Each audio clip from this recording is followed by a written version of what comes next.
আসসালামু আলাইকুম। সবাই কেমন আছেন? আশা করি ভালো আছেন। আমরাও আপনাদের দোয়ায় ও আল্লাহর রহমতে আলহামদুলিল্লাহ অনেক ভালো আছি। চলে আসছি একটা নতুন ব্লগ ভিডিওতে।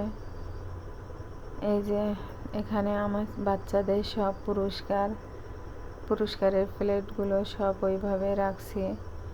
আসলে আমারও ইচ্ছা, ওদেরও ইচ্ছা যে ওইভাবেই রাখি।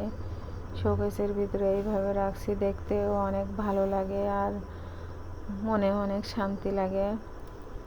ছোটোবেলায় আমি খেলা করে তেমন কোনো পুরস্কার পাইনি। মাশাআল্লাহ আমার বাচ্চারা খেলা করে পুরস্কার নিয়ে আসে, তাই সেটা ছোট হোক বা বড়ই হোক তাতেই অনেক খুশি। ঘর বাড়িগুলোর কী অবস্থা হয়ে আছে। এপাশে আমি টেবিলটা পরিষ্কার করে নিয়েছি, কিন্তু এখনও গোছাইনি। রান্নাঘরটাও পরিষ্কার করেছি, কম বেশি করে সবগুলো গোছাই নিয়েছি।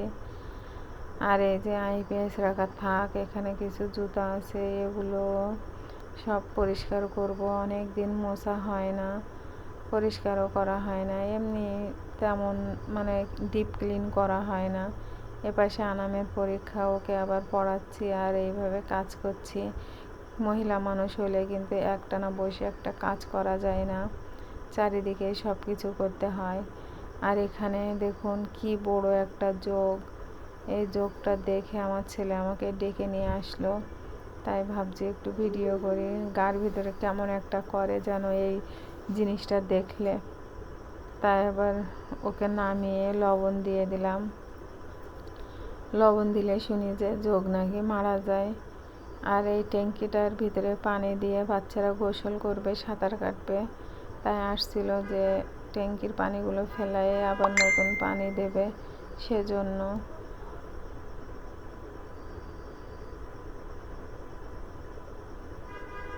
আমি যখন ভয়েসটা দিচ্ছি তখন দেখে কিন্তু আমার গা শিরশির করছিল।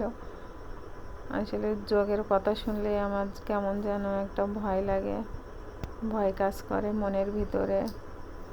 আর আমার ছোট ছেলের নার্সারির পরীক্ষা শুরু হয়েছে, প্রথম সাময়িক। সবাই ওর জন্য দোয়া করবেন যেন ভালোভাবে পরীক্ষা দিতে পারে।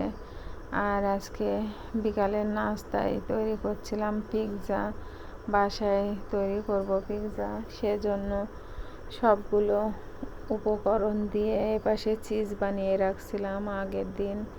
আর বাজার থেকে সস নিয়ে এসে সেটা দিয়ে দিচ্ছি। বাসায় চিজটা বানানোর রেসিপি একদিন আপনাদের সাথে শেয়ার করব ইনশাল্লাহ।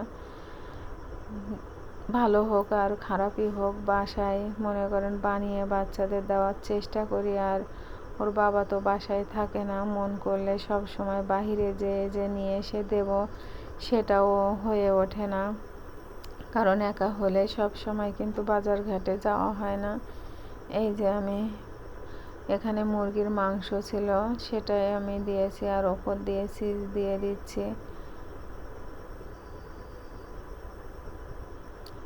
রান্নার পরে বিকালের টাইমে এটা চুলোর ওপরে রেখে দিলে আস্তে আস্তে ওর মতন হয়ে যাবে। আমাদের তো আর ওই মাইক্রো ওভেন নেই যে পরে দেবো, এই জন্য কাঠের চুলায় আরও বেশি সুন্দর হয় গ্যাসের চাইতে। আস্তে আস্তে জ্বালে পিৎজাটা খুব সুন্দর করে ফুলে ওঠে।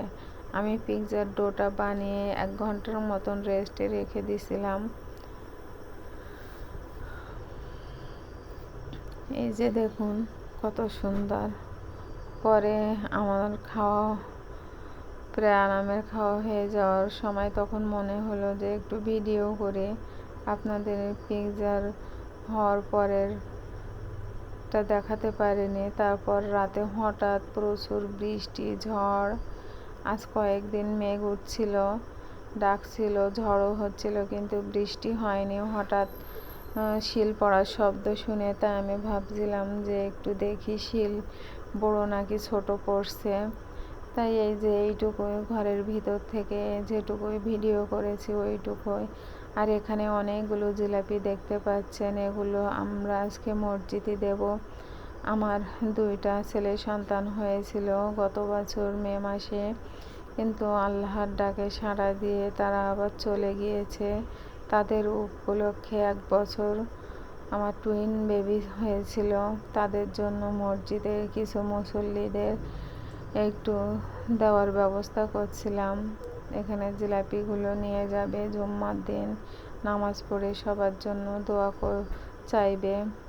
আর এখানে একটু সন্ধ্যার পরে বাইরে গেছিলাম, আর আকাশে দেখুন কি অদ্ভুত একটা জিনিস দেখে অবাক হয়ে গিয়েছিলাম, তাই একটু ভিডিও করে আপনাদের সাথে শেয়ার করছি।